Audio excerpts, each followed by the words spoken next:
మాకు కాస్త చోటివ్వండి నాలుగవ భాగం. మూడవ భాగంలో రంగడు మొత్తానికి గిరిజనవాడకు బడి పెట్టించమని చౌదరిని ఒప్పిస్తాడు.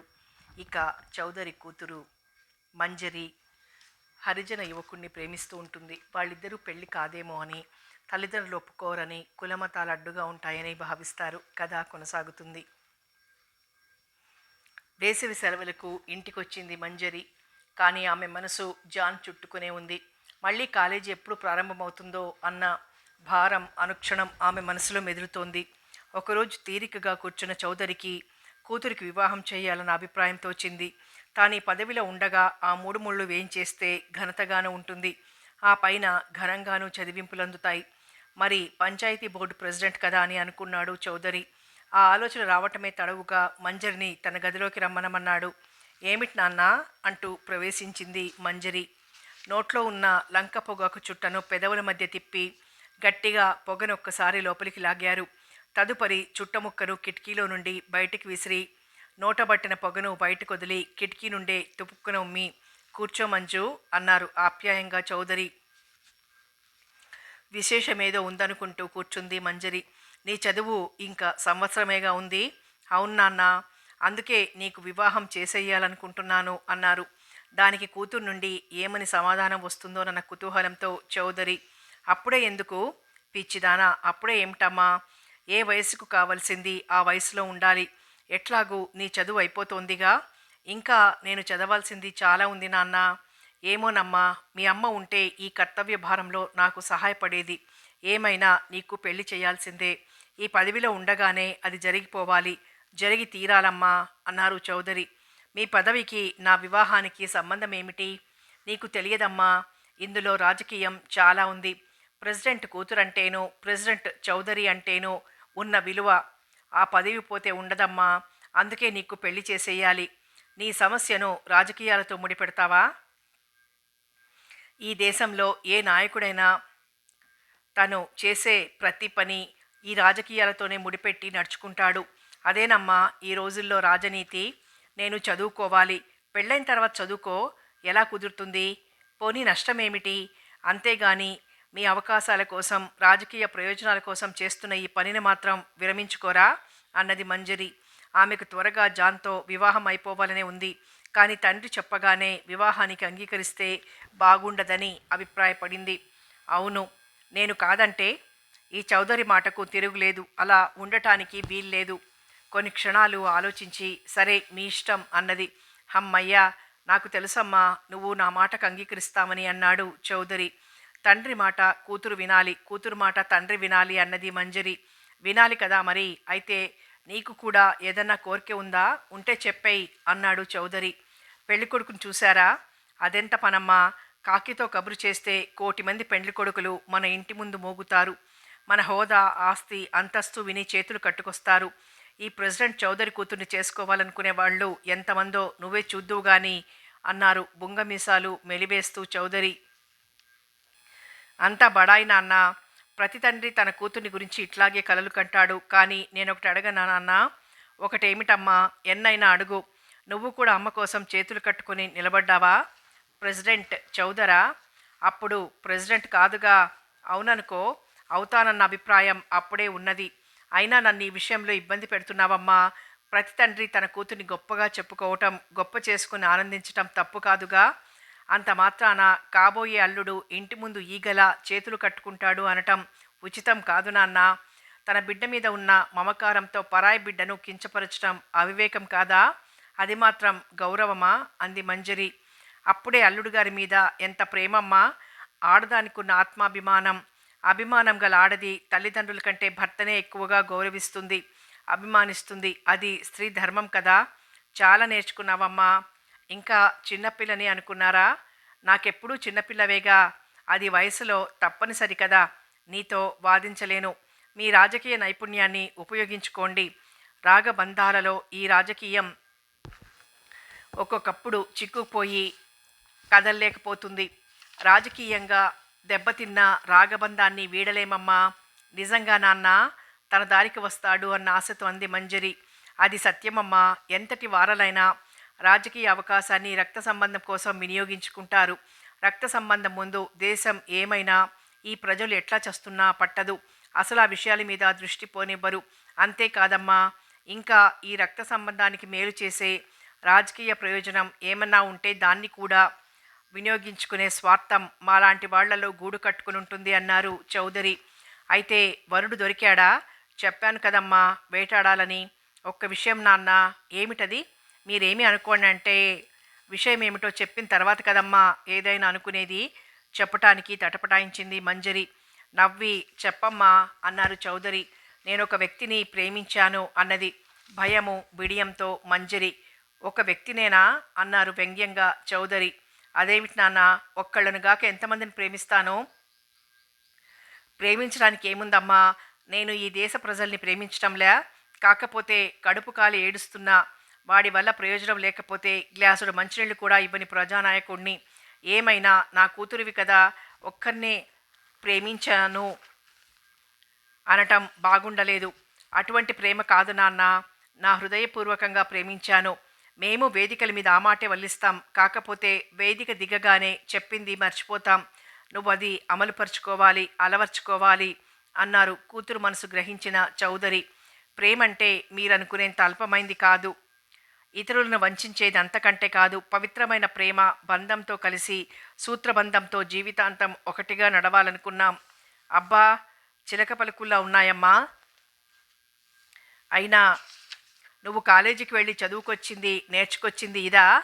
ఈ రాజకీయాలకు ప్రేమలకు ప్రత్యేకంగా విద్యాలయాలు లేవు నాన్న. ఈ ప్రకృతే నేర్పుతుంది.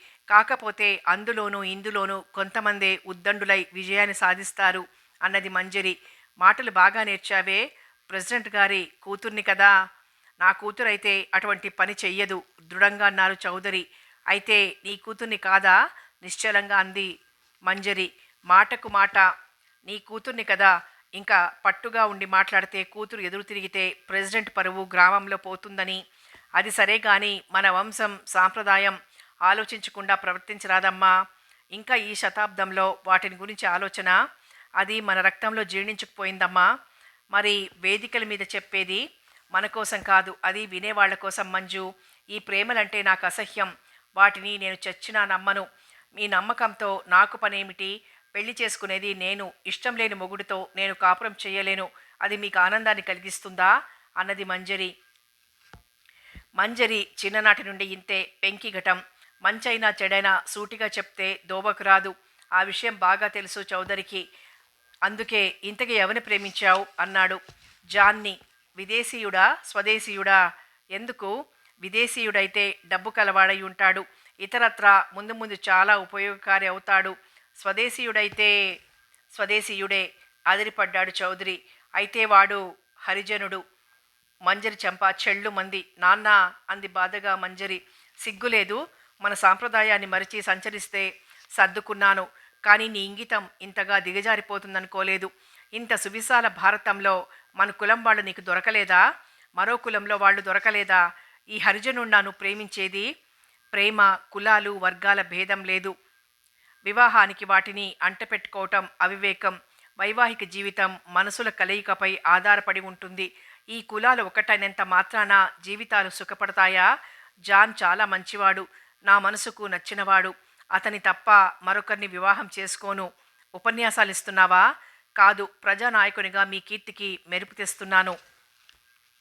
అంటే ఈ జాన్ను పెళ్లి చేసుకోవటానికే నిర్ణయించుకున్నావా? ఇప్పుడు నిర్ణయించుకున్నది కాదు. ఎప్పటి విషయమైనా ఇది నా అభిమతానికి విరుద్ధమైంది. మీరు కాదు అతనితో కాపురం చేయాల్సింది. నేనే వాడికి నా కన్యనివ్వాల్సింది. మీరు ఇవ్వనంత మాత్రాన ఈ మంజరిని జాన్ పొందలేడనా మీ అభిప్రాయం? అవును, నేను ఈ వివాహం చెయ్యను. మీరు మాకు చెయ్యనంత మాత్రాన ఆగేదేమీ లేదు. రిజిస్టర్ మ్యారేజ్ చేసుకుంటాం. ఆ మాటకు ఆశ్చర్యపోయాడు చౌదరి. అయినా నీకంటే పెద్దవాడిని, నీ తండ్రిని. నా మాట కాదంటావా?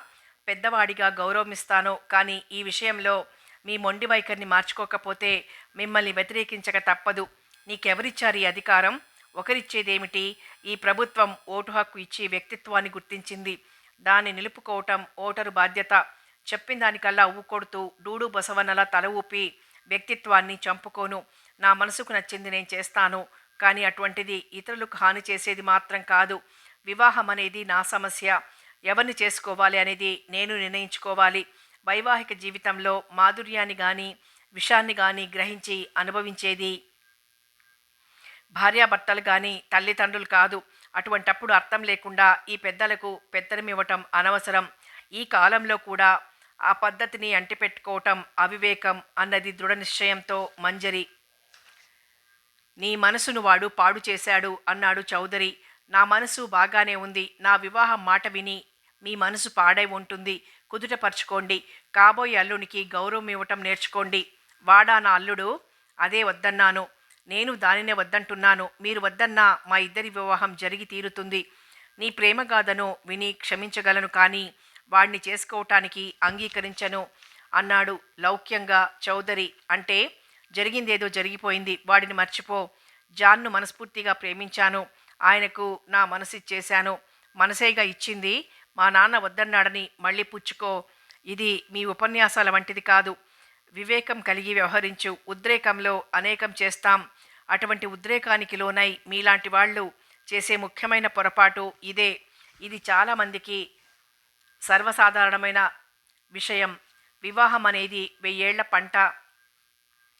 ఈ ప్రేమ గీమ అంటూ వెర్రిమొర్రి వేషాలు వెయ్యకు అన్నాడు కోపంగా చౌదరి. జాన్ విదేశీయుడైతే ఈ ప్రేమ వ్యవహారం మంచిదే అనేవాడివి. అనవచ్చు. మీరు పరిపూర్ణ స్వార్థపరులు.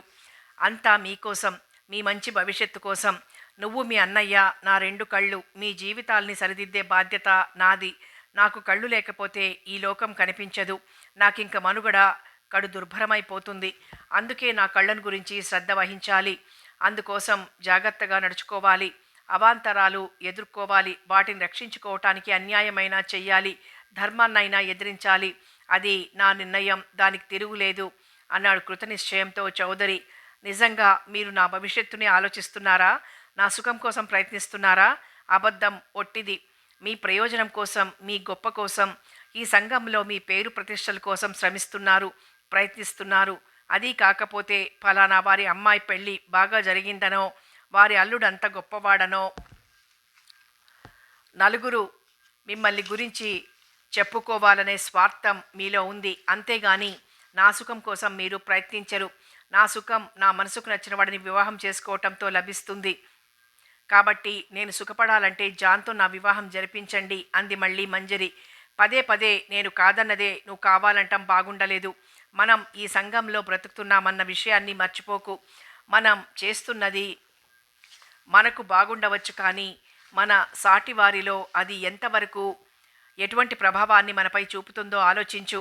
అందులో అతడు హరిజనుడు అంటున్నావు. నీ అందానికి తగిన వాణ్ణి తీసుకురావాలన్న నా తాపత్రయాన్ని అర్థం చేసుకో అంటూ ప్రాధేయపడ్డాడు.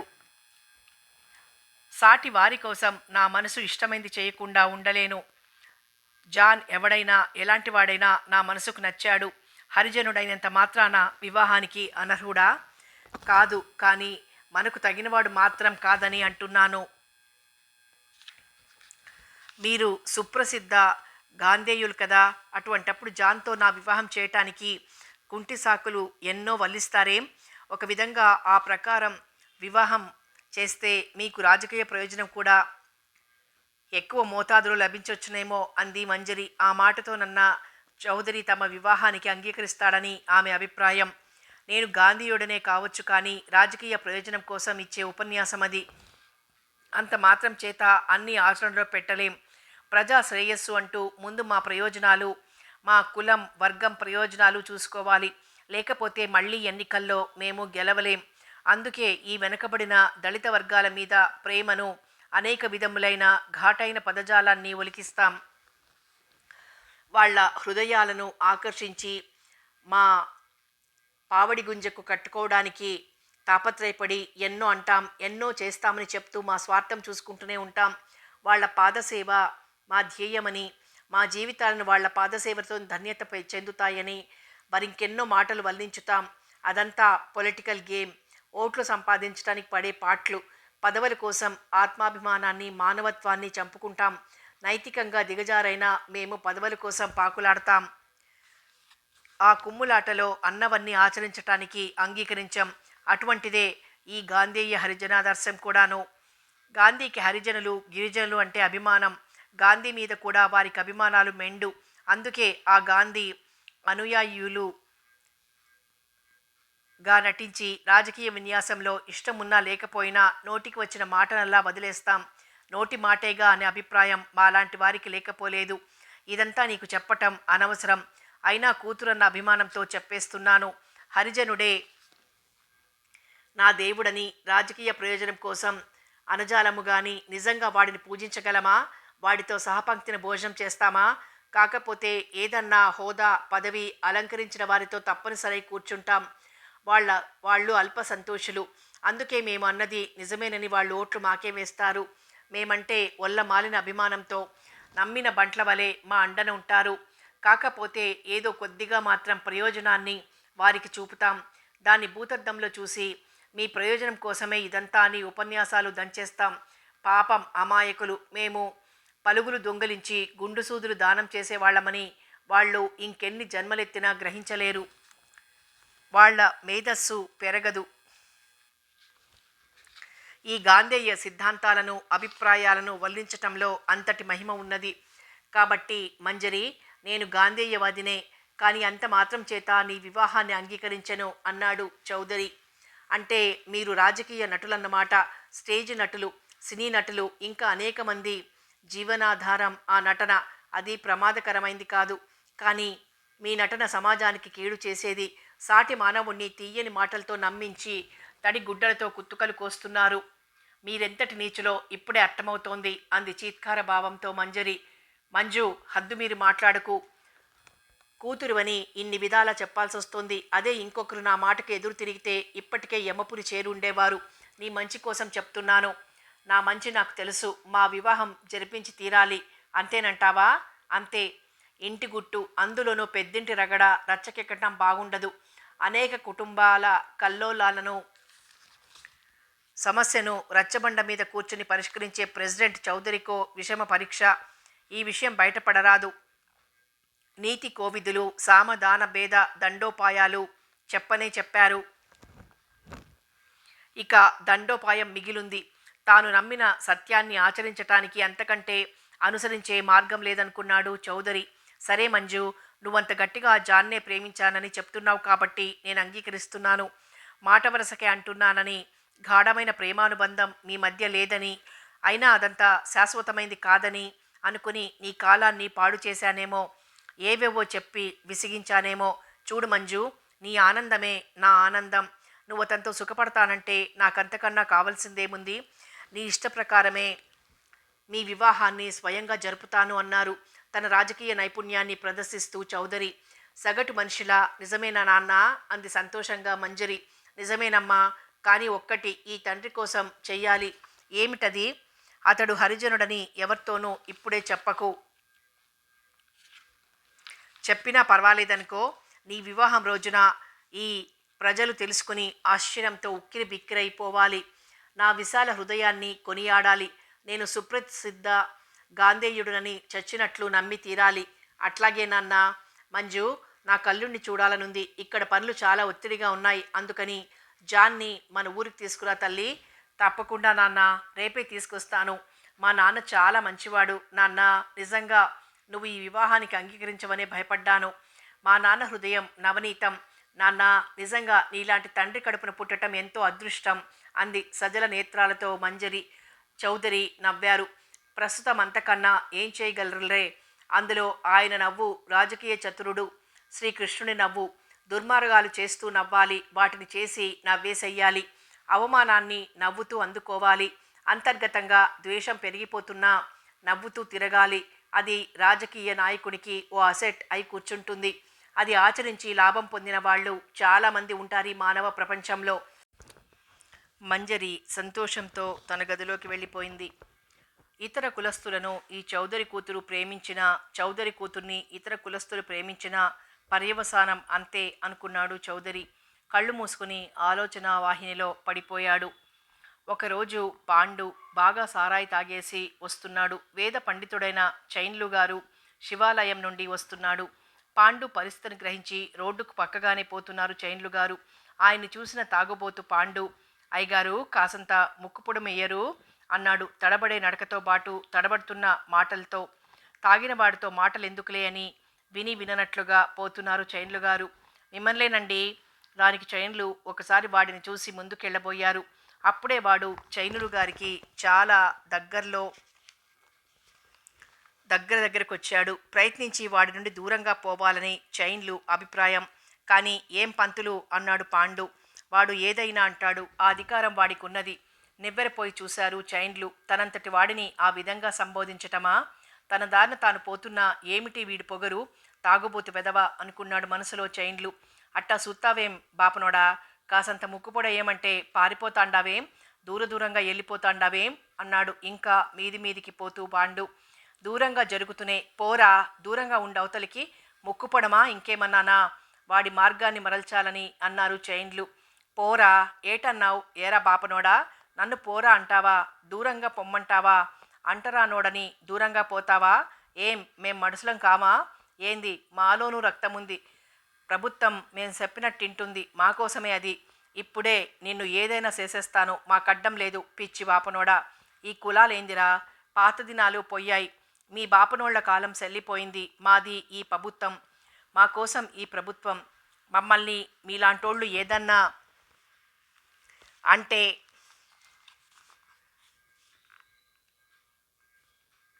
కిటనజమ పాపంలోకి పంపేయగలం. జాగ్రత్త. నోరు మూసుకుని ముక్కుపొడమేయి అన్నాడు తాగుబోతు పాండు. వాడితో తగ్గుపడ్డం ఇష్టం లేని పెద్ద మనిషి చైన్లు. అభివృద్ధి చెందుతున్న దేశంలో రాక్షసత్వం ప్రజ్వలితున్న సమయం. దౌర్జన్యం పరాకాష్ఠను అందుకోబోతున్న సమయం రాబోతున్నది. సాత్విక స్వభావం కలవాళ్లకు రోజులు కావు. తామసం ఒళ్ళు విరుచుకుంటోంది అనుకుంటూ పాండు ఎక్కడ తాకుతాడోనని వెనక్కి అడుగేశాడు. మైలపడిపోతావేంది వెనక్కిపోతుండావు అని చైన్లు మెడ చుట్టూ వేసుకున్న కండువా రెండు చివర్లు పట్టుకొని తాను తూలుతూ ముందుకు గుంజాడు పాండు. అప్రాచ్యుడా, నన్నంటుకుని మైలపడేశావు కదరా అన్నాడు కోపంగా చైన్లు గారు. అప్రాచుడానా? నన్నంత మాట అంటావా బాపనోడా? నాయాల్ది మిమ్మల్ని ఏదైనా చేసెయ్యాలి. మేం కాదురా అంటరానోళ్ళు. మీరు మీ బాపనోళ్ళు అంటరానోళ్ళు, ఎందుకు పనికిరానోళ్ళు అంటూ చైన్లు పిలకపుచ్చుకున్నాడు పాండు. నోర్ముయ్ వెదవా, కుంకల వేషాలు వెయ్యకు, డొక్క చీరేస్తానన్నాడు వాడి పట్టు నుండి విడిపించుకోవడానికి ప్రయత్నిస్తూ చైన్లు గారు. అరవకు పంతులు, ఏడిశావు అంటూ పాండు చెంప చెళ్ళుమనిపించాడు చైన్లు గారు. నన్ను కొడతావా అంటూ చైన్లుని చితక తన్నేశాడు. కండువాను కంఠానికి బిగించి మూర్ఖంగా పశుత్వం పొందిన పాండు చైన్లుకి ఊపిరాడకుండా చేశాడు. ఈ వింతను అందరూ చూస్తూనే ఉన్నారు. బ్రాహ్మణునికి జరిగిన అవమానానికి నవ్వుకుంటూ చూశారు బ్రాహ్మణేతరులు. ఆ దృశ్యాన్ని చూస్తున్న బ్రాహ్మణులు బిక్కచచ్చి తమ దౌర్భాగ్యానికి లోలోన చింతించగలిగారే గాని చైన్లును ఆదుకోలేదు. కారణం కులం మీద అభిమానమున్న మనిషికి ఉన్న ద్వేషం. తాగినవాడి చేతులలో నుండి చైన్లు శరీరం నిర్జీవంగా జారిపడిపోయింది. మొదటాట సినిమా వదిలిపెట్టారు. భవానీ వాళ్ళింట్లో వాళ్లతో సినిమా నుండొస్తోంది. సినిమా హాలుకు వాళ్ల ఇల్లు ఏమంత దూరం కాదు. అందుకని నడిచొస్తున్నారు. 2-3 సందులు తిరగాలి వాళ్ళింటి సందుకు రావాలంటే. రెండో సందు తిరిగారు. ఆ సందులో లైట్లు లేవు. చీకటిగా ఉంది. ఎదురుగా మనుషులొస్తున్నారు. ఎవరైంది తెలియలేదు. ఎదురుగా వచ్చిన గుంపులోని పురుషుడొకడు మాట్లాడుతూ నడుస్తున్న భవానీ గొంతు మూసి లాఘవంగా వాళ్ల మధ్య నుండి తప్పించి ఎత్తుకుని పారిపోయాడు. అంతా క్షణంలో జరిగింది. కేకలు పెట్టారు. చుట్టుపక్కల ఇళ్లల్లో లైట్లు వెలిగాయి. సందు చివర మోటారు వాహనం స్టార్ట్ చేయబడ్డంతో దూసుకు వెళ్ళిపోయింది భవానీతో. ఎంత పెగిల్చుకున్నా భవానీ వారి పట్టు నుండి బయటపడలేకపోయింది. అరవటానికి కూడా వీల్లేకుండా పోయింది. ఒక భవనం ప్రాంగణంలో ఆగింది కారు. భవానీని లోపలికి తీసుకొచ్చారు. ఆ రోడ్డు వెంట ఎప్పుడూ భవానీ రాలేదు. లైటు వేశాడో పురుష కిషోరం. ఆ కాంతిలో వాళ్ళని చూసి నిలువెల్లా కంపించిపోయింది భవానీ. తనను అవమానపరిచారన్న బాధతో ప్రతీకారంగా అవమానపరిచింది వాణ్ణి. వాడే వీడు ఇంతటి మూర్ఖుడా? తన గతేం కానో ఇంకా ఆలోచించలేకపోయింది భవానీ. ఒక ప్లాన్ ప్రకారం భవానీని వెంబడించి పట్టుకున్నారు. ప్రతీకార చర్యగా ఆనాడు నడిబజార్లో భవానీని ఏడిపించాలని ప్రయత్నించి అవమానం పొందిన పురుషాధములు. వికటంగా నవ్వాడు దెబ్బతిన్నవాడు. భవానీని వాడి మీదికి తోశాడు పట్టుకున్నవాడు. భవానీ జుట్టు పట్టుకుని, ఏమే, ఆనాడు నన్ను కొడతావా? నన్ను అవమానిస్తావా? ఆడదానికి అంత పొగరా? ఇప్పుడు చూపించు నీ పొగరు అని ఆమె ముఖాన్ని వెనక్కి వంచి కసిగా తన దంతాలు ఆమె బుగ్గల్లోకి దిగిపోయే విధంగా ముద్దు పెట్టుకున్నాడు. ఆమె బుగ్గ చిట్లి చిందిన వేడి రక్తాన్ని చప్పరిస్తూ, ఇక్కడ నిన్నేం చేసినా రక్షించేవాడు లేడు. పురుషులంటే నీకింత చులకనా? అణిగిమణిగి ఉండాల్సిన ఆడది బజార్న పడితే పురుషుడు రాయి విసరడా? అది మీకు తగలకుండా ఉంటుందా? దాన్ని మీరు భరించాలి గాని ఈ సమాజాన్ని, ఈ పురుషులను ఎదిరించాలనుకోవటమా? ఏం ప్రయోజనం? ఆడదానివి, వీధికొచ్చావు, అవమానాలు భరించాల్సిందే. ఎదురు తిరిగి ఏం అనుభవిస్తున్నావో గ్రహించు. నీ సాటి ఆడవాళ్లకు రేపు చెప్పుకో. స్త్రీ స్త్రీనే కాని పురుషునిలా విర్రవీగరాదు. మా ఆధిపత్యం క్రింద మీ జాతి అణిగిమణిగి ఉండాల్సిందేనే బాలా. భవానీ అని వికటంగా నవ్వి ఆమెను గాఢంగా కౌగులించుకొని పక్కనున్న వాడి మీదికి తోశాడు మొదటివాడు. తెలుగు సినిమాలో విలన్ పక్కనుండే వాడిలా భయంకరంగా నవ్వేస్తూ భవానీని పొదివి పట్టుకొని, కోడిపెట్టలా పట్టుకొని ఆమె అధరాలు ఘాట్లు పడి నెత్తురు చిందేలా చుంబించి, ఆడది అరిటాకుతో సమానం, ముళ్ళు నాటిన ముళ్ళు మీద పడిన అరిటాకు చిరుగుతుంది అని తన తలతో ఆమె తలను బలంగా కొట్టి మూడోవాడి మీదికి తోశాడు రెండోవాడు. స్త్రీ జీవితం అద్దాల మందిరం, ఒక్క రాయి విసిరితే ముక్కలైపోతుంది. అది గ్రహించలేని పురుషులతో సమానమని విర్రబీగితే ఏ స్త్రీకైనా నీగతే పడుతుంది. పురుషుల అవమానాగ్నికి మీ స్త్రీలు ఆరిపోక తప్పదు అంటూ ఆమె రెండో బుగ్గను కరిచాడు. అతని కోరపళ్ళు ఆమె బుగ్గ కండని పీక్కొచ్చింది. ఆమె కళ్ళల్లో రక్తం చిందింది. కానీ ఏం లాభం? అతడు వికటంగా నవ్వి ఆమెను మరొకడి మీదికి తోశాడు. ఆమెను అందుకోవటమే తరువాయిగా ఆమెను గాల్లోకెత్తి ఆమె చుబుకాన్ని పందిలా చీల్చేశాడు. అబల, నువ్వు సబలవైపోదామనుకున్నావేమో. ఈ మగాడి ముంజేతి క్రింద మెదలాల్సిన దానివేనే. స్త్రీకుండే హద్దుల్ని మించిపోరాదు. మేము గీచిన లక్ష్మణరేఖను మీ స్త్రీజాతి దాటరాదు. సబలలని భ్రమసి విర్రబీగితే నీ వీపు వీధిన పడుతుందంటూ కామంతో కైపెక్కి ఒళ్ళు తెలియని తాపంతో మత్తు కలిగించే మత్తు పానీయాలను సేవించినవాడు వివేకం చచ్చి స్త్రీ ఒక విలాస వస్తువునే నమ్మిన ఆ పురుషుడు భవానీ బ్లౌజ్ని చింపేశాడు.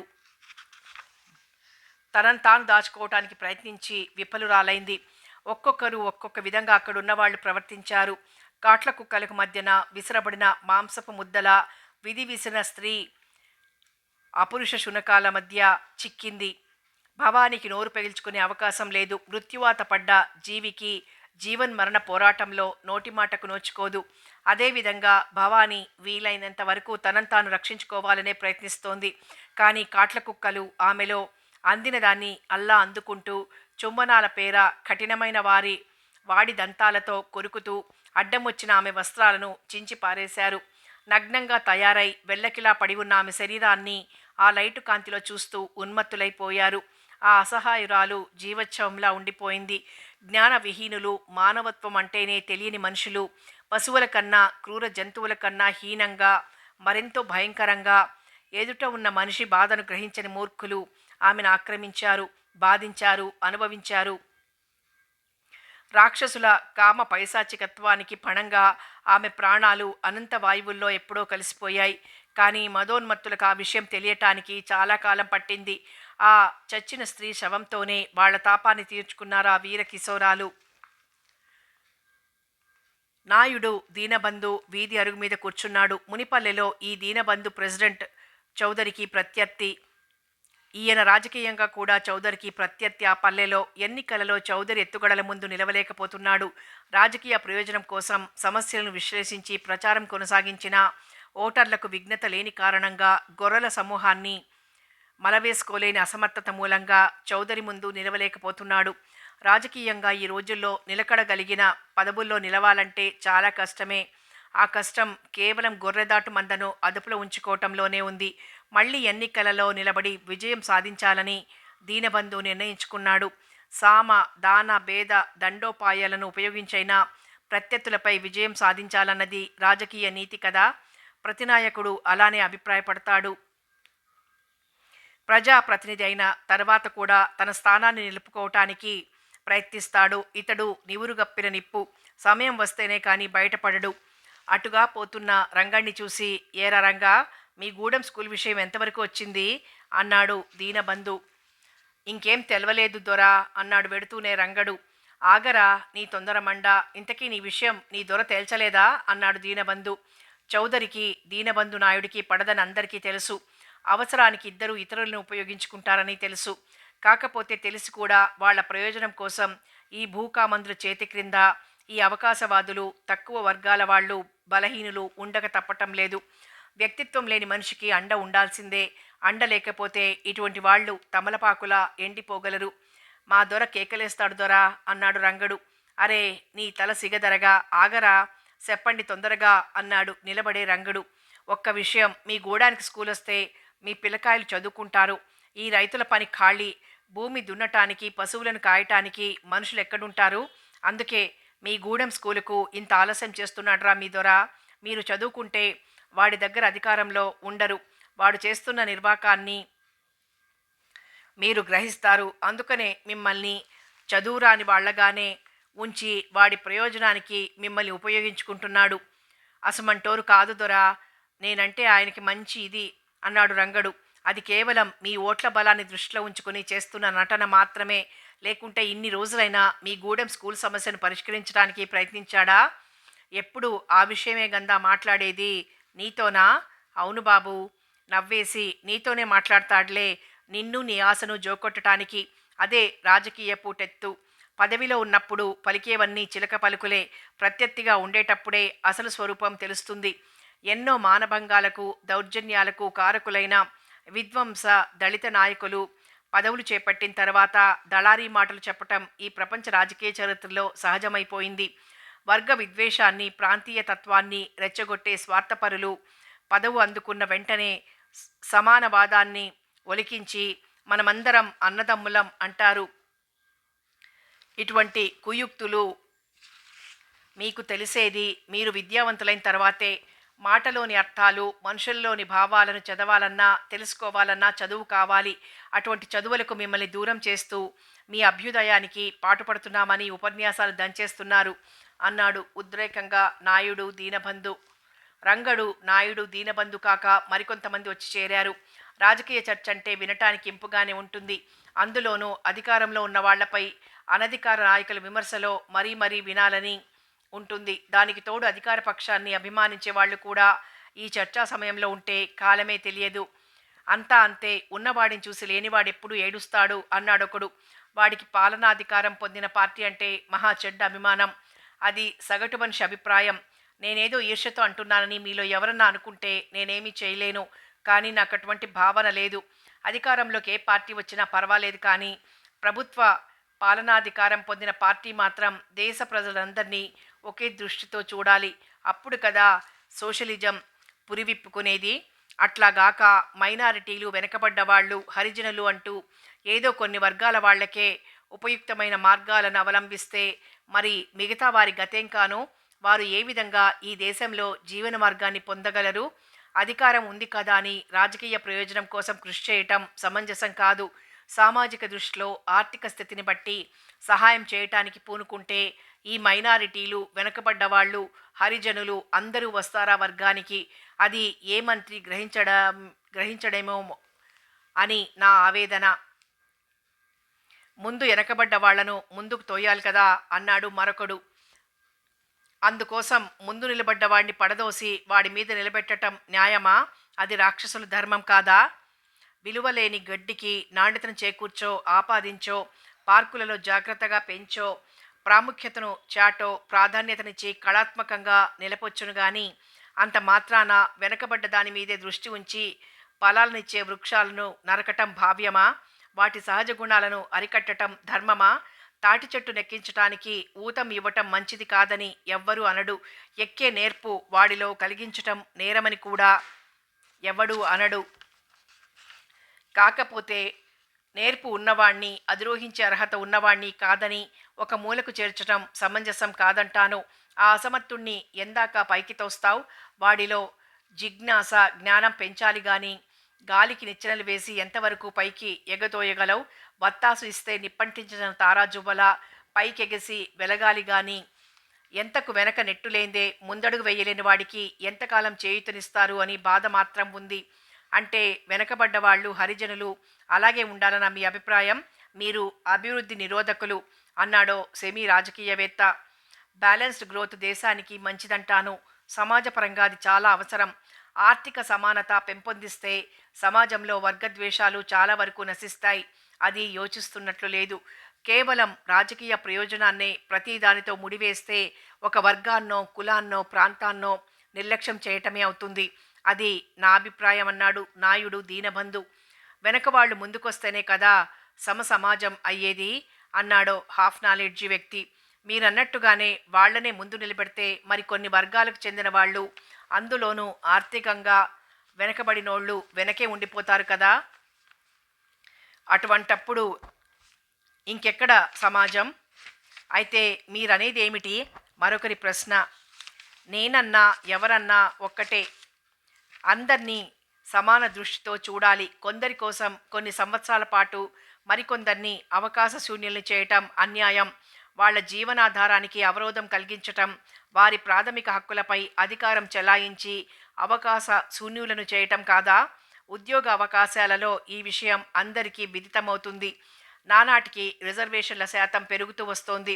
వాళ్ళ జనాభా పెరుగుతోంది కాబట్టి అలా జరుగుతోందని సమాధాన పడదామనుకుంటే మిగిలిన వారి జనాభా దేశంలో పెరగటం లేదా? 30 సంవత్సరాల నుండి ఈ ప్రత్యేకతను చూపటంలో కేవలం రాజకీయ ప్రయోజనం మాత్రమే కనబడుతోంది. నేడు సమాజంలో ఏర్పడుతున్న వర్గ విద్వేషాలకు అది కూడా కారణం అనవచ్చును అన్నారు నాయుడు దీనబంధు. మీరు ఎంతకు అధికార పక్షం చేస్తున్నది తప్పంటున్నారు. దానికి కారణం మీరు అనధికార వర్గానికి చెందినవారుగా ఉండటమే. మీకు అధికారం వస్తే మీరు ఆ పాత పాటే పాడతారు. అందరూ అందరే అన్నాడో సగటు మనిషి. అక్కడే మీరు పొరబడుతున్నారు. విమర్శ లేకపోతే ఏదైనా వెర్రి తలలు వేస్తుంది. మనం ఒక మంచిని సాధించాలి అనుకున్నప్పుడు దానిపై వచ్చే విమర్శలను సహృదయంతో స్వీకరించాలి గాని అధికారంలో ఉన్నామనే అహంకారంతో విమర్శను పెడచెవిన పెట్టటమో, విమర్శించే వర్గాన్నో వ్యక్తినో బ్లాక్లిస్ట్లో ఉంచటానికో ప్రయత్నించరాదు. విశాల దృక్పథం కావాలి. జాతీయ సమస్యల్ని పరిష్కరించేటప్పుడు సంకుచిత మనస్తత్వంతో ప్రజాప్రతినిధి వ్యవహరించరాదు. అందుకని అధికారం చేత ఉన్నవాళ్లు దానికోసం అహర్నిశలు ప్రయత్నించే మీ మాటలు వినాలా అన్నాడు అక్కడ చేరినవాడు. పదవిలో ఉన్నవాడికి ఆ అహంకారం కూడదంటున్నాను. అధికార పక్షమైన ప్రతిపక్షమైన అది కొంతమంది ప్రజలకు ప్రాతినిధ్యం వహించిందే కదా. అందుకని తప్పకుండా ఒకరి మాటలు ఒకరు వినాలి. విన్న తర్వాత యోచనతో ప్రయోజనం కలిగి సమాజాన్ని వెలుగు మార్గంలో నడిపించే పద్ధతిని అవలంబించాలి. జాతీయ సమస్యలను పరిష్కరించేటప్పుడు కొన్ని సందర్భాలలో కొంతమందికి అన్యాయం జరుగుతుంది. అది తప్పనిసరి. అంత మాత్రం చేత ప్రభుత్వం పక్షపాత వైఖరి చూపించింది అనటం హాస్యాస్పదమైన విషయం. అందులో మీలాంటి వారన్నారంటే అది కేవలం అధికార పక్షాన్ని దుయ్యబట్టడంగానే ఉన్నది అన్నాడో అధికార పార్టీ మీద అభిమానం ఉన్న వ్యక్తి. మీరు చెప్పింది విశాల హృదయంతో ఆలోచించి చేస్తే బాగుండును. కానీ కేవలం రాజకీయ ప్రయోజనం దృష్టిలో ఉంచుకుంటే అది సహించగలమా? ప్రస్తుత సమాజ పరిస్థితి ఏమిటి? ఆర్థిక సంక్షోభం, అధిక జనాభా, వీటి నుండి బయటపడటానికి మార్గాలు అన్వేషించేటప్పుడు ఒక్కొక్కరి విషయంలో ఒక్కొక్క విధంగా ఉండటం న్యాయం అనబడుతుందా? ప్రతిదానికి వెనకబడిన వాళ్ళు అనో, వెనకబడ్డ ప్రాంతమనో పేర్లు తగిలించి అవకాశాలు, వనరులు ఎక్కువ మొత్తాలలో కేటాయించడం వలన ఫలితం కొంతమందే పొందుతున్నారు. ఈ దేశంలో ఆ రిజర్వేషన్స్ కలవాళ్లే మనుషులా అని ఇతరులకు కనిపిస్తుంది. ఆర్థికంగా వెనుకబడ్డ వాళ్ళు అని ప్రభుత్వం అనగలిగితే సమాజ స్థాపనకు బీజం నాటినట్టే. ఆర్థిక స్థితిని పరిగణనలోకి తీసుకుంటే ఈ వెనకబడ్డ వాళ్ళు ముందుబడ్డారు అనే వర్గంలో ఉన్న ఆర్థిక బలహీనులు వస్తారు. అప్పుడు నిజంగా అధికార పక్షాన్ని వేణోళ్లతో శ్లాఘించవచ్చును అన్నాడు దీనబంధు. కథ కొనసాగుతుంది.